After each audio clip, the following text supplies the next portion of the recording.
तज्जयति परं ज्योति समं समस्तैरनन्तपर्यायै दर्पणतले विसकला प्रतिफलति पदार्थमालिका यत्र। जैसा कि हमारा आरंभ से ही संकल्प था कि हम लोग पुरुषार्थ सिद्धि उपाय ग्रंथ को पढ़ेंगे, स्वाध्याय करेंगे, तो कल तक हमारी जो चर्चा चली, अब उसका एक महत्वपूर्ण पक्ष हमारे सामने आ रहा है। इसको आप गंभीरता से देखें।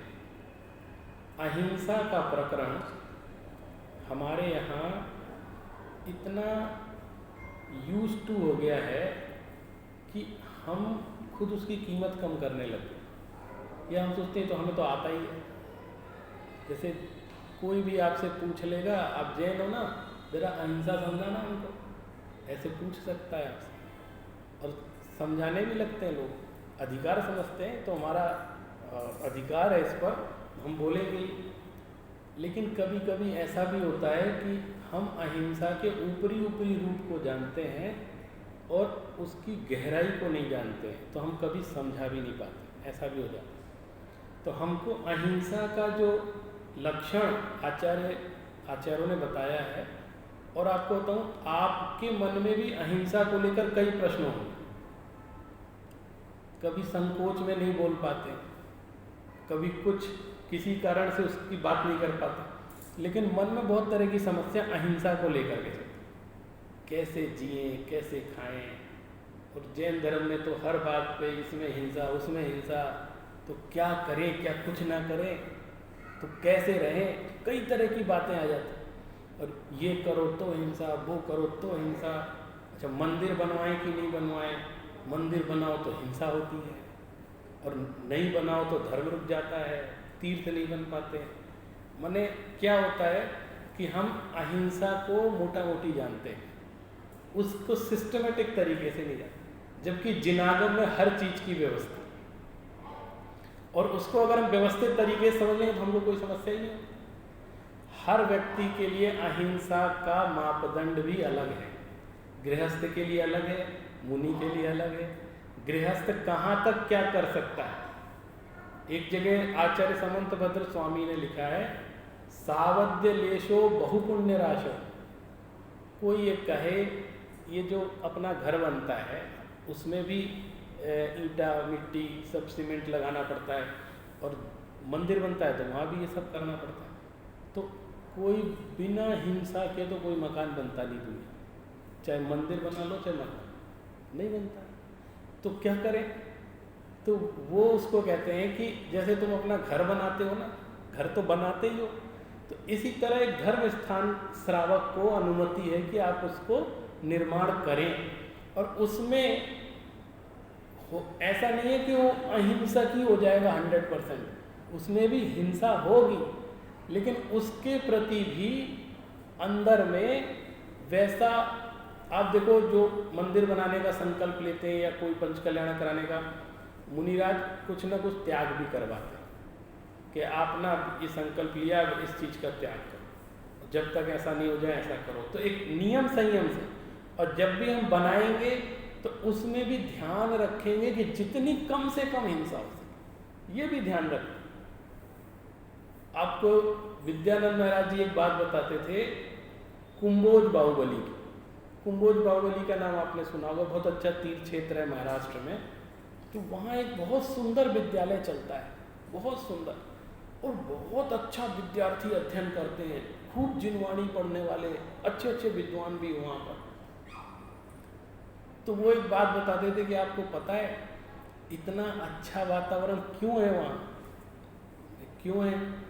तो कहते उस समय जब वो बन रहा था तो वो जो बनवा रहे थे उसको, उनकी ऐसी भावना होती थी कि वो पानी छानने के लिए खड़े हो जाते थे, एक एक ईंट धो धो के देते थे, और कहते थे नहीं नहीं अनछने पानी से नहीं करो, हम छान के देंगे, जैसा पानी हम पीते हैं वैसा पानी भवन बनाने में लगाते। और अंदर की भावना थी, वैसे तो कोई कितना छान लेगा, लेकिन उनसे जितना बन पड़ता था वो कहते थे नहीं। तो सिर्फ ईंट से दीवालों से ही चीज़ें नहीं बनती हैं, उसके साथ जो भावनाएं जुड़ती हैं और लोगों का जो समर्पण होता है, समाज का जो समर्पण होता है, बनाने वाले की जो भावना होती है, अब उसमें कुछ तो पाप भी हुआ है, बनाया तो ऐसा तो है नहीं, आप हिंसा रोक नहीं सकते। तो ना चाहते हुए भी फिर भी जो हिंसा हुई तो उसको कहते हैं सावध्य। सावध्य लेशो, सावध्य हुआ, थोड़ा सा पाप हुआ, लेकिन बहु पुण्य राशि, लेकिन पुण्य की अधिकता बहुत ज़्यादा है, इसलिए श्रावक को ऐसा कर्तव्य करने की प्रेरणा दी जाती है। तो हमको इस अहिंसा का व्यवहार समझना होगा। हमने अभी तक जो चर्चा की थी उसमें ये बात आई थी कि पांचों पाप हिंसा ही हैं, ये उन्होंने बताया था। आगे की एक कारिका पढ़ते हैं। यत् खलु कषाय योगात् प्राणानां द्रव्य भाव रूपाणां व्यपरोपणस्य करणं सुनिश्चिता भवति सा हिंसा। कषाय रूप परिणमन हुए मन वचन काय के योगों से जो द्रव्य और भाव दो प्रकार के प्राणों का व्यपरोपण या घात करना, निश्चय से वह अच्छी तरह निश्चय ही हिंसा है। दो घटनाएं हुई हैं इसमें, एक द्रव्य हिंसा भी हुई है और एक भाव हिंसा भी है। कि जब कषाय का प्रादुर्भाव अंदर हुआ तो एक कार्यक्रम तो हो गया, एक हिंसा तो हो गई।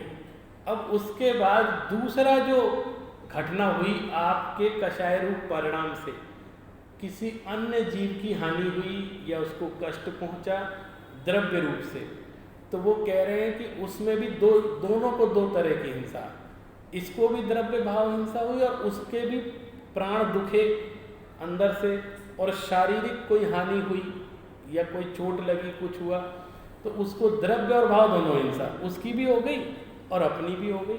क्योंकि हमने भी कभी हम गुस्से में खुद को मार लेते हैं, क्रोध का परिणाम आता है तो क्या कर लेते हैं, सिर पटक लेते हैं दीवार। तो करते क्या है, क्या किया आपने, अपनी आत्मा में कलुषता उत्पन्न हुई, एक वो घटना हुई, और एक जो सिर पटका दीवार पे गुस्से में, उससे भी जो इंजरी हुई, जो कोई घटना हो गई, खून निकल आया, वो भी घटना हुई। तो आचार्य करें दोनों जगह द्रव्य और भाव की हिंसा सुनिश्चिता भवती, होती ही है अगर कषाय के परिणाम उदय में आए। दूसरी बात, अब मैं जो अगली कारिका पढ़ने जा रहा हूँ, कभी आपको अवसर आए, कभी आपको ऐसा मन करे ना दीवालों पे कुछ लिखवाना है, कभी मंदिर जी में लिखते हैं, कुछ करते हैं, तो ये वाली कारिका 44वीं नंबर की, इसको आप जरूर लिखवाना। ये अहिंसा की सर्वोत्कृष्ट परिभाषा। अपराधुर्भावः खलु रागादीनां भवत्यहिंसेति तेषामेवोत्पत्तिर् हिंसेति जिनागमस्य संक्षेपः। ये बहुत इस पूरे ग्रंथ की सबसे प्रसिद्ध कारिका है, वही 44वें नंबर, और अधिकतर लोगों को याद भी रहती है। वो कह रहे हैं कि देखो भैया, हिंसा की सीधी सी बात बता रहे।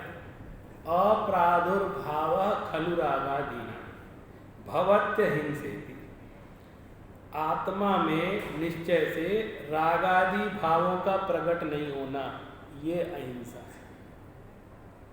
आत्मा में राग द्वेष न हो, ये अहिंसा है। और तेषाम में वो उत्पत्ति, और तेषाम माने उनकी, राग द्वेष की उत्पत्ति, वो ही हिंसा है। ये जिनागम का संक्षेप। अगर पूरे जिनागम को सार रूप में समझना है आपको, हिंसा की परिभाषा, तो वो कहते हैं, देखो अब हम बताते हैं, आत्मा में राग द्वेष उत्पन्न हुआ तो हिंसा हुई, अगर आत्मा में राग द्वेष उत्पन्न नहीं हुआ तो हिंसा नहीं। अब इसको एक उदाहरण से बताता हूँ, ये कैसी घटना है।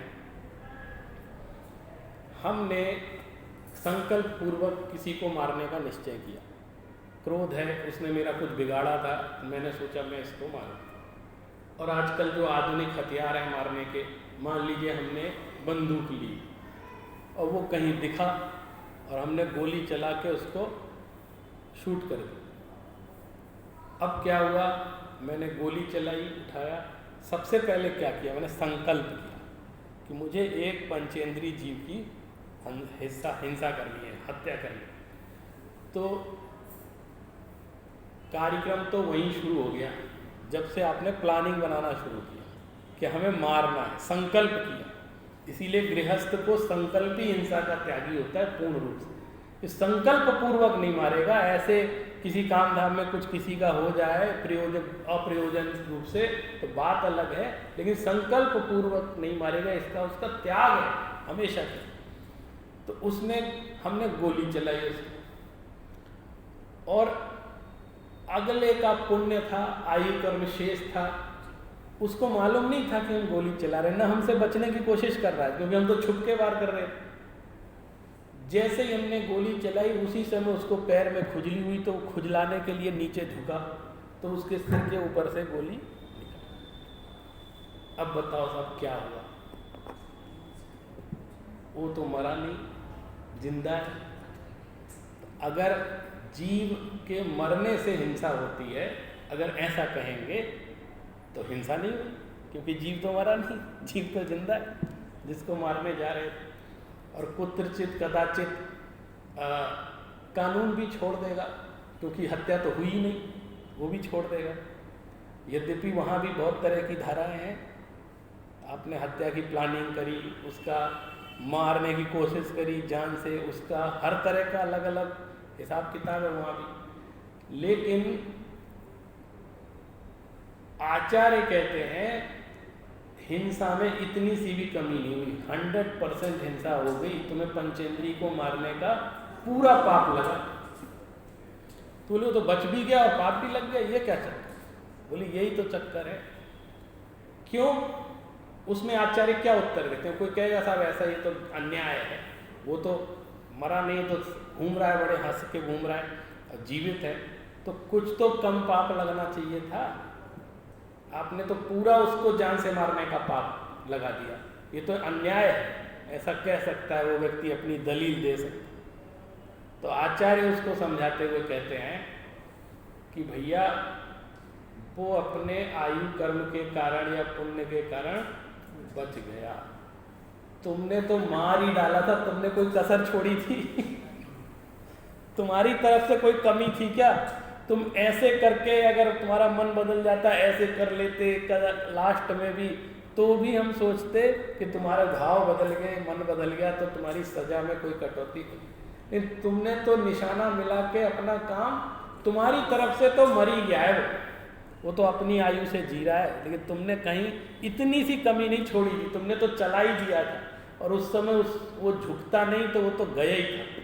तो वो कहते हैं कि 101% हिंसा हो गई, और तुम्हें वही पाप लगेगा जो पंचेंद्री जीव को मारने का, संगी पंचेंद्री को मारने का लगता, संकल्प से, कहीं कोई कमी नहीं आएगी।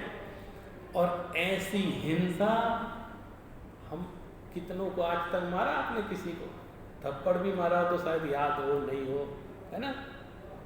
ऐसे तो कुछ नहीं करते हम हिंसा, ऐसी बड़ी चौड़ी, दूसरे तो कर भी लेते हैं, हमें तो ध्यान नहीं, हमने किसी पे कभी आज तक बंदूक ऐसे छुई भी हो, किसी को कुछ किया हो। लेकिन ये जो अंदर का संसार है उसमें हमने जाने किस किस को मारा। और देखो आप, आज हम अहिंसा से एक बात सीख कर जाएं इस परिभाषा से। अरे किसी से दुश्मनी हो गई, गृहस्थ है, राग द्वेष होता है, वो मन में सोच भी लिया इसको तो मैं मार दूंगा, चलो यहाँ तक भी, चलो इसको भूमिका के कारण हो गया, गुस्सा आ गया, मान लिया। लेकिन जो ये अनर्थ दंड करते फिरते हैं, जो कोई प्रयोजन नहीं है, साहब मेरा बस चले ना तो मैं सारे पाकिस्तानियों को खून के रख दूं। लो बैठे बैठे 40-50 करोड़ जीवों की हिंसा का पाप फ्री में बांध लिया, फ्री में, माने बिल्कुल एक नया खर्च नहीं हुआ, और बैठे बैठे बांधो मेरा बस चले। और ये जो आतंकवादी पकड़े गए ना, इनको मार क्यों नहीं दिया वहीं पर? ये बैठे बैठे टीवी देख देख के करते रहते कि नहीं करते? वो देखेंगे, वो मारेंगे, तुम्हारे बस में नहीं, तुमसे कोई पूछ नहीं रहा, एक भी देखा कोई सलाह नहीं मांग रहा। मान लो आपको प्रधानमंत्री बुला के पूछे कि भैया क्या करें, तब बोलो तो भी सोचें, न हमसे कोई पूछ रहा न बता रहा, इसके बावजूद भी हम अपनी सलाह, अपना भाव, अपने तर्क अरे इतनी गजब की जीवन जीने की कला सिखा रहे हैं कि तुम व्यर्थ में, अरे मैं कहता हूं अर्थ में भी मना है और व्यर्थ की तो बिल्कुल मना है। प्रयोजन हो तो सोचो। कभी कभी कोई पूछता है आप प्रधानमंत्री होते तो क्या करते, बताइए। मित्रों में आप क्या निर्णय लेते? हम कहते जब बनेंगे तब बताएं। तुम अभी से मुझसे क्या क्या हाँ करवाना चाहते हो? अरे जब बनेंगे तब देखेंगे क्या करना है। उस समय की स्थिति जो होगी और उस पद मर्यादा के अनुकूल जो निर्णय होगा तब कर लेंगे। लेकिन अभी से मैं होता तो ये कर देता, मैं भाव बंधन करते रहते हैं बैठे। और हमको ये सिखा रहे तुम कहाँ कहाँ भाव मरण कर रहे हो, भावों में ही सब काम चल रहा है। इसके साथ साथ हमारे कुछ बच्चे भी बैठे हैं, उनको भी बता देता हूँ। मैं अपने बच्चे को भी समझाता हूँ। ऑनलाइन गेम खेलते हैं और क्या उसमें क्या क्या होता है सबको पता है। इसको मारो, उसको मारो, वो इधर छुपाए, उधर तुम मारो, जाओ। और प्लानिंग करते हैं, एक दूसरे को सलाह देते हैं। तो वो ये प्रश्न करते हैं, जब हम ये बात समझाते हैं तो कहते हैं इसमें कोई मरा तो है नहीं, वो तो एक आभासी दुनिया है, खेल है, ये कोई फिजिकली डेथ थोड़ी हो रही है। वो जो खून निकल रहा है वो तो एक कलर है, वो जो आदमी मर रहा है, जी रहा है, वो तो एक कार्टून है। उसमें क्या है, उसमें चेतना नहीं है, कुछ नहीं है। मैं कहता हूँ देखो, मुझे मालूम है कि सब नकली है, ये मामला सब नकली है, लेकिन इन नकली चीजों से कर्म असली बनता है। मैं तो सब जगह बच्चों से कहता हूँ, अरे आज नहीं कल पछताओगे। ये तुम मंदिर नहीं आ रहे मत आओ, लेकिन इन चीजों से तो बचो। और इनमें जो भावधारा बहा रहे हैं, नित्य प्रति कर्मों का बंधन कर रहे हैं। और कौन से कर्म?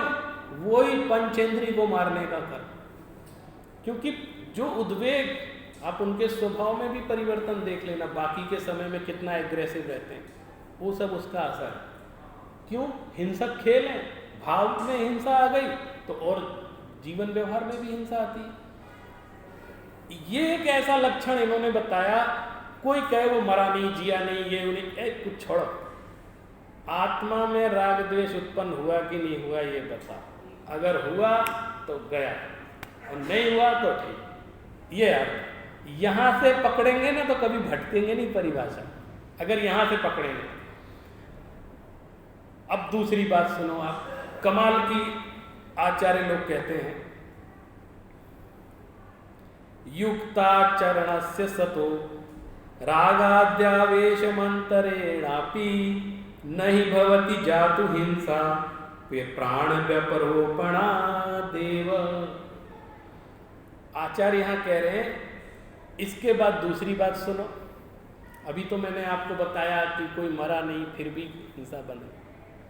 अब वो कह रहे हैं युक्ताचरण से, योग्य आचरण वाला संत पुरुष, वीतरागी पुरुष, रागाद्यावेश मंत्रेणा, रागादि भावों के बिना, क्योंकि वो वीतरागी है, प्राण व्यपरोपणात् हिंसा जातु एव नहीं भवति, अगर उसके निमित्त से किसी के प्राणों का हरण हो भी जाता है तो भी हिंसा नहीं।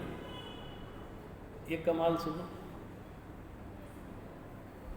मुनिराज नंगे पैर चलते, पाद विहारी करते, कोई संसाधन का उपयोग नहीं करते, कोई मोटर गाड़ी का उपयोग नहीं करते।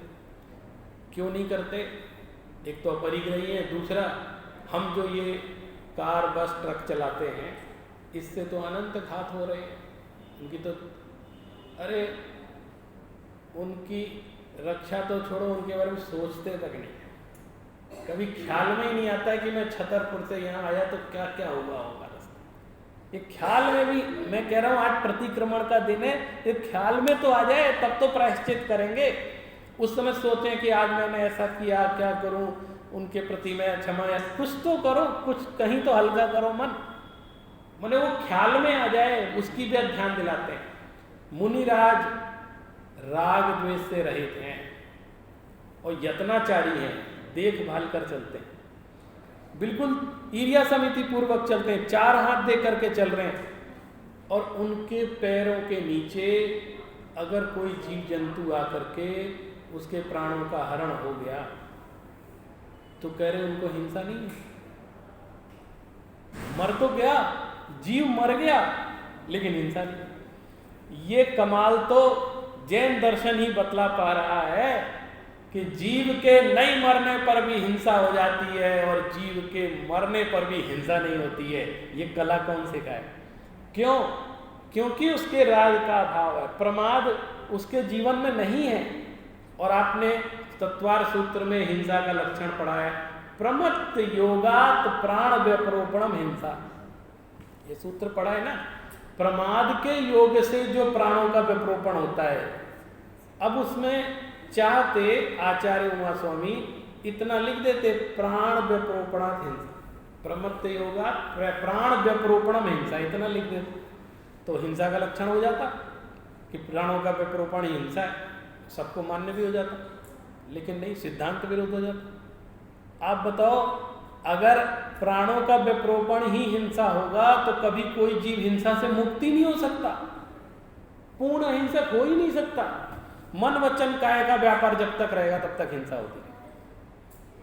तो वो कह रहे हैं मन वचन काय की प्रवृत्ति हो रही है, लेकिन अंदर में रागादि भाव नहीं है और यत्नाचार पूर्वक गमन कर रहा है, अप्रमत्त दशा में है।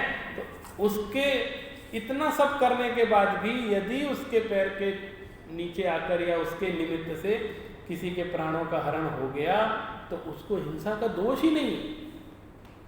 इस गहराई को यदि हम अहिंसा की गहराई को समझेंगे, इसमें इतने आज समय नहीं है, आगे भी हमारे पास नहीं, तो अब तो असली बात शुरू हुई है, इसकी असली गहराई अब शुरू हो रही है। एक एक चीज पर कह करके आचार्य बहुत सारी बातें हमको यहाँ समझाने का प्रयास कर रहे हैं।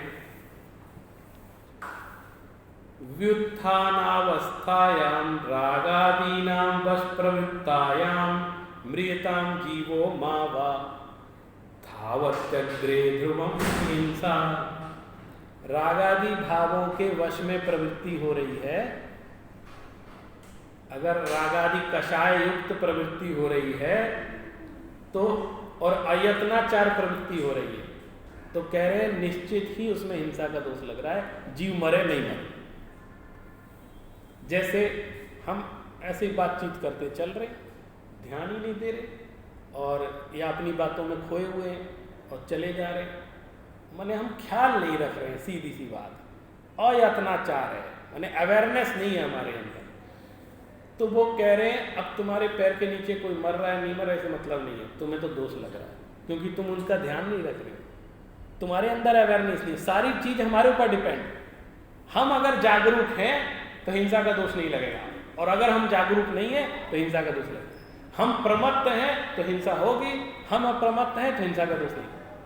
अब वो साफ लगे, म्रियताम जीवो मावा, जीव मरे चाहे नहीं मरे। इसका अर्थ क्या हुआ? जीव के मरने नहीं मरने से हिंसा अहिंसा नहीं होती, जीव के मरने नहीं मरने से नहीं होती। क्या? राग की उत्पत्ति और अनुत्पत्ति, ये अहिंसा हिंसा का लक्षण है। जगत में क्या बोलते हैं, जैसे इतने लोग मर गए, इस महामारी में इतने लोग मर गए, तो कोई ये बोलता है इतनी हिंसा हो गई, ऐसा कोई नहीं बोलता है कि अरे इतनी हिंसा हो रही सारा, पूरे विश्व में हिंसा हो रही, सब लाखों लोग मर गए, बहुत हिंसा हो रही, ऐसा कोई नहीं बोलता है, क्योंकि वो हिंसा नहीं हो रही।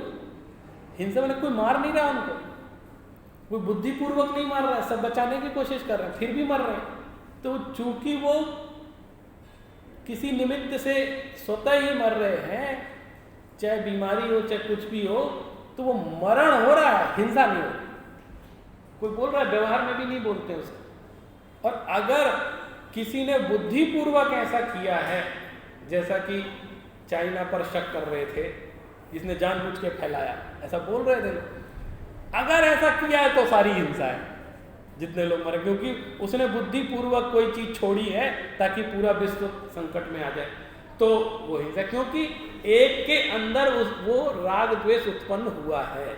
इसलिए उसको हिंसा कहेंगे, अन्यथा उसको हिंसा नहीं।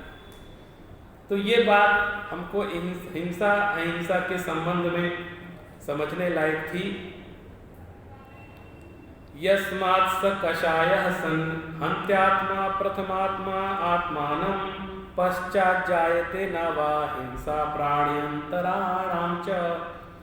क्योंकि जीव कषाय भावों सहित होने से पहले आपके ही द्वारा आपको घात करता है। सबसे पहले खुद का घात कर रहा है। आप देखो, ये एक तरह की आत्महत्या है, खुद के गुणों का घात करना। तो अगर हम कषाय करते हैं तो सबसे पहले हम खुद को दुखी करते हैं, खुद की हिंसा करते हैं, और फिर पीछे पश्चात प्राणांतराणाम, अन्य जीवों की हिंसा होए चाहे नहीं हो, वो तो बात की बात, पहले खुद की। तो हमको दूसरों की चिंता हम बाद में करें, लेकिन पहले खुद की चिंता करना बहुत आवश्यक है। इसलिए अपने अंदर कषायों की हमें मंदता रखनी चाहिए, कषायों का अभाव करने का प्रयास करना चाहिए, तभी हम अहिंसा को सच्चे स्वरूप में अपने अंदर प्रकट कर सकते। और मैं कह रहा हूँ आपसे, मजबूरी की हिंसा 2-4%, अभी गिनने बैठेंगे ना, 95-96% हिंसा काल्पनिक है, जिसका कोई सरोकार नहीं है भौतिक जीवन से। सिर्फ एक आदमी बैठा है, कोई नहीं है आसपास, कोई ना मर रहा है ना जी रहा है, बैठे बैठे वो दुनिया भर को मार रहा है, बैठे बैठे ये हो गया वो हो गया, मैं ये कर दूंगा वो कर दूंगा, अपने वचनों से, भावों से, बोली से कुछ ना कुछ मारपीट कर रहा है बैठकर। उसके हाथ में कुछ नहीं है, लेकिन अपनी हिंसा कर रहा है। तो आप सोचो, ये जो हमको कला सिखला दी जिनवाणी ने, इसके माध्यम से हम कितने पापों से बच सकते। अगर ये बात समझ में आ जाए, कम से कम जो निरर्थक चीजें होती है वो तो छोड़ ही सकते हैं, जिनका कोई औचित्य नहीं, उसका कोई काम भी नहीं आना, उससे कुछ बनना बिगड़ना नहीं, वो चीज, उस चीज का जो हम निरर्थक हिंसा करते हैं, उसका यदि हम त्याग करेंगे तो निश्चित रूप से हम मैक्सिमम अहिंसक हो सकते हैं। गृहस्थावस्था में भी मैक्सिमम अहिंसक हो सकते हैं, हिंसा का मिनिमाइजेशन कर सकते, अल्पीकरण कर सकते। मैं एक बात और बोलता हूँ, अहिंसा शब्द का क्या अर्थ, हिंसा नहीं, सिर्फ यही अर्थ नहीं है। अ माने सिर्फ न नहीं है, अ माने अल्प भी है, कम से कम, अरे कम से कम में हो जाए, ऐसा ज़्यादा नहीं, अरे करना मजबूरी है लेकिन ऐसा करो कम हानि हो, कम हिंसा हो, ऐसा सोच करके करो। ऐसा विचार करेंगे तब तो काम करेंगे, तब जा करके हमको अहिंसा का स्वरूप समझ में आएगा। जैन धर्म की ये महान अहिंसा का सिद्धांत है, इसकी गहराई को हम लोग आगे भी, मैं सोच रहा हूँ कि मैं आगे अपने घर से भी फेसबुक के माध्यम से इसकी क्लास चलाऊँगा। आगे हम सोच रहे हैं, अब चूँकि शुरू हो गया है तो आगे भी निरंतर इसको मैं इसकी क्लास चलाता रहूँगा, ताकि पूरा ग्रंथ हमको एक बार ख्याल में आ जाए। तो आप में जिसकी इच्छा हो तो आप वहाँ अटेंड कर सकते हैं। अब यहाँ तो नियमित नहीं हो पाएगा, लेकिन आगे हम इसको कर सकते हैं।